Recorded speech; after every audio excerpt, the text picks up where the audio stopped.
Chưa mày.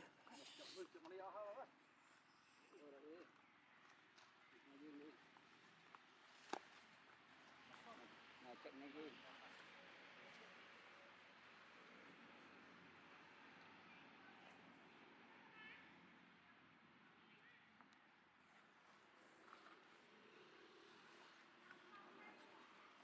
Sát. Thì nó không giá rồi. Nên rồi nè, đừng không làm.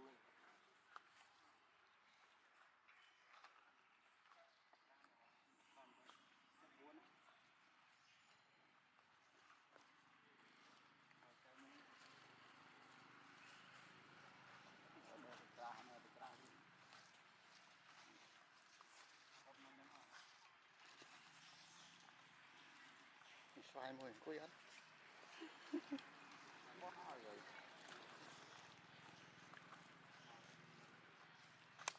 Là cái cho màu trên người.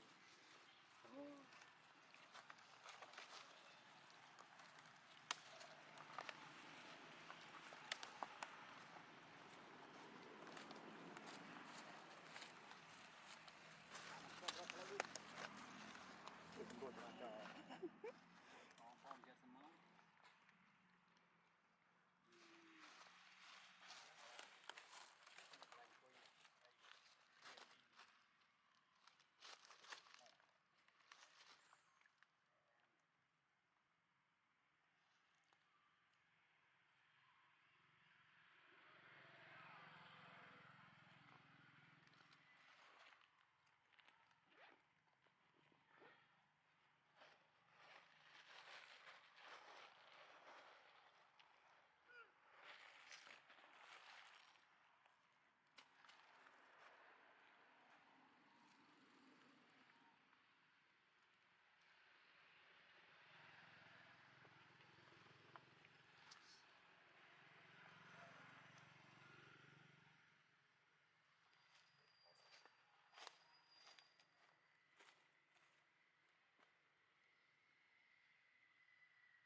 ban kia rồi. ở đây kênh bật lại Hả? kênh bật bật rồi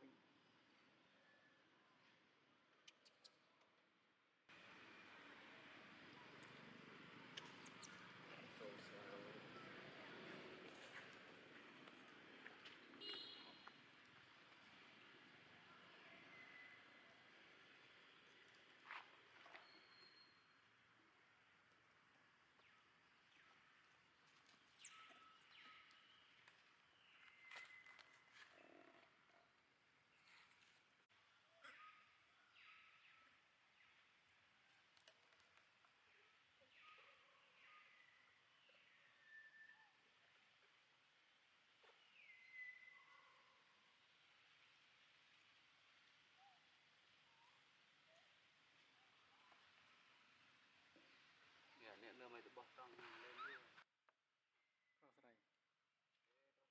có sao đây Gai gai cái trong tụi sai kia. Cái đi gặp nhau để trong. Bây giờ thì cái kia về.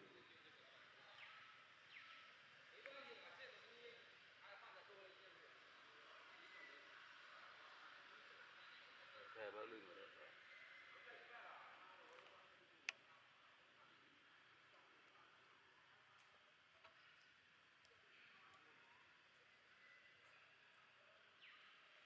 men nữa nè cái bên này ăn trợ tê vi ta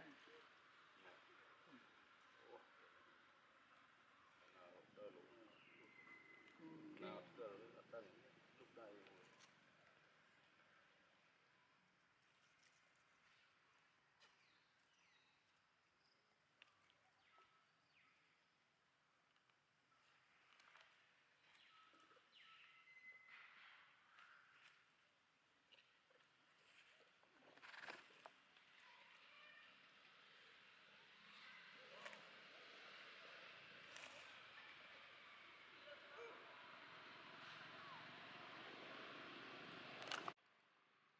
Đằng nâng trẻ và được lại đô đủ ở đó với yêu không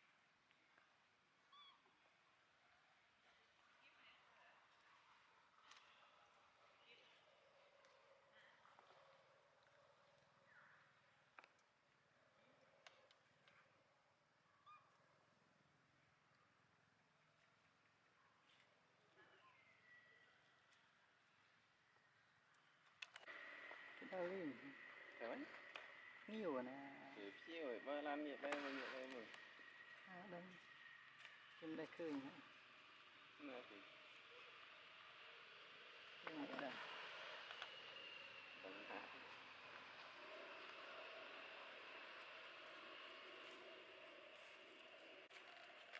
rồi là cho nó cháy người rồi nó thấy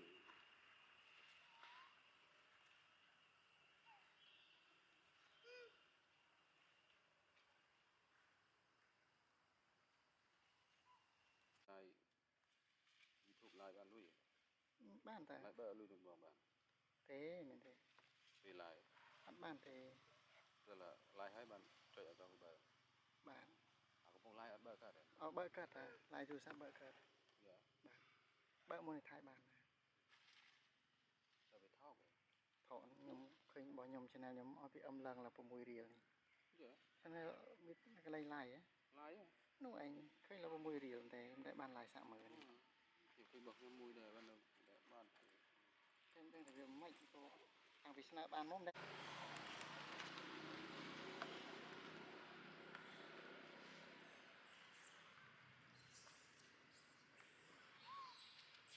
nó vượt trào đưa đưa đưa về Khmer đưa là đó đó đó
แต่นึก mình lùi na lùi kê nè lùi can phê kia nè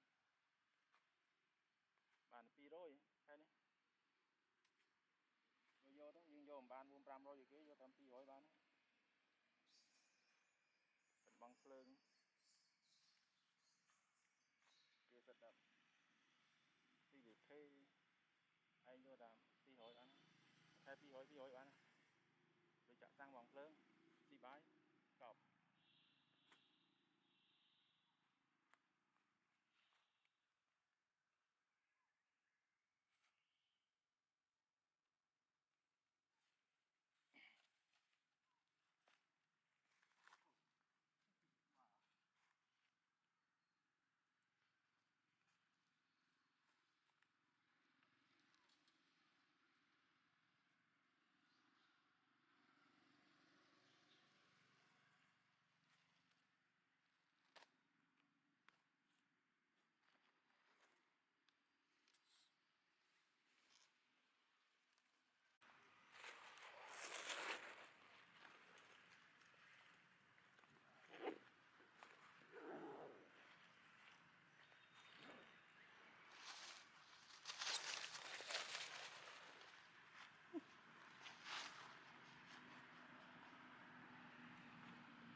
mệt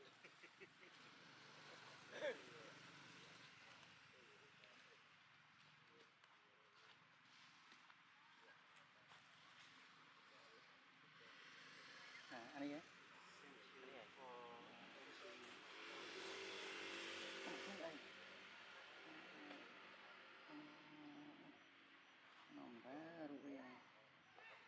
đặt rồi chạy mưa xuống đây vậy anh ấy như cần lơ vậy và sau này biết sợ xứ dọa tàu thì nè anh biết đọc việc vĩnh chọc trộm anh đi keng này thế anh có đọc riêng rồi hả thế này là zoom tiếng cái đây là học zoom anh ấy họ khởi một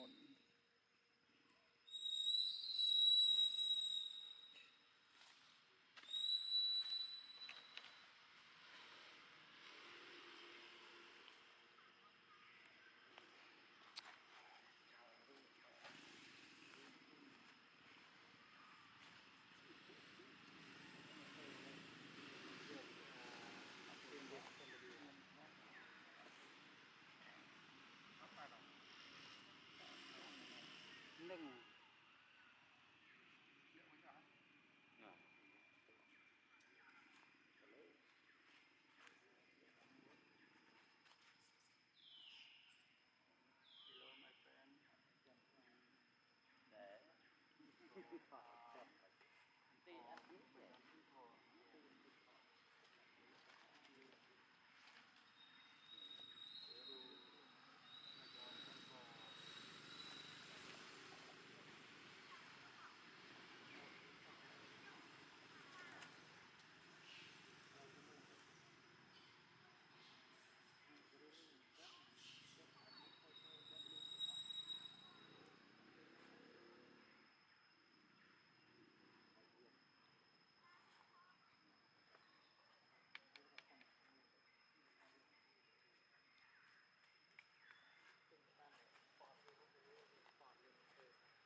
trong đây trong mười thành này thì người ta cái tâm đấy mình đọc chụp mặt đâu chứ người ta mình vô hay hay có những cái thì vô bắt bắt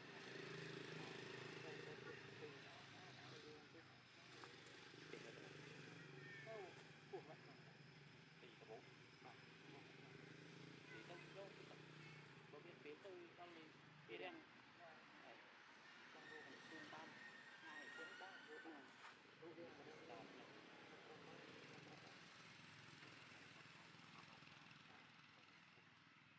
mò mình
Cậu phùng.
Anh ấy luôn. Anh lui kia na bờ này.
bài trơn đờm ấp chôn kia mà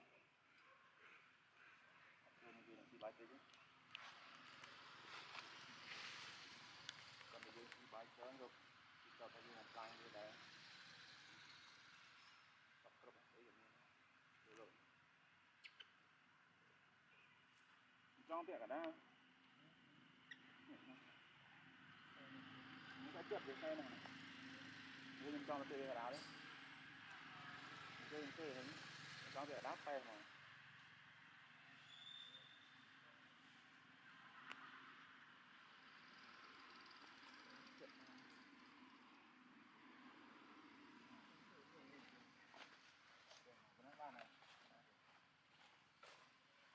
từ cho cơ lớn này thì anh biết phô chi cái nó đặt qua cái khô mà luôn nó mình đặt qua cái khô mà một khô chẳng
hàng cái on nó còn on nó hơn cái Smile á.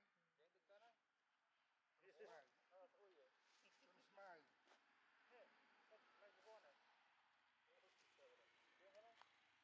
nào nào